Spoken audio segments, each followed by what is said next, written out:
In today's video, let me show you how to send messages on Messenger. Welcome back to this new guide video, everyone. Whether you're trying to start off a new conversation or reply within an existing conversation, let me show you exactly how it is done. Now you can follow this process either through the Messenger application on your phone or through the website as well.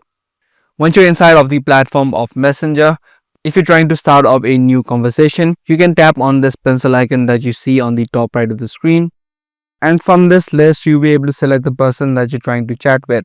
You can just tap on the person's name that you're trying to chat, and the chat conversations will open up. This way, you can send in any message that you like. Also, along with the text message, you can send in images, videos, or even emojis. Now, if you're trying to send messages to a old conversation that you already have, you can scroll through on your list on the chat section, tap open any existing chat that you already have, and then chat in this section as well.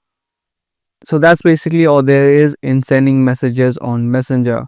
If this guide video helped you out, be sure to subscribe and also give this video a thumbs up. That's pretty much all for today. I'll see you in the next video.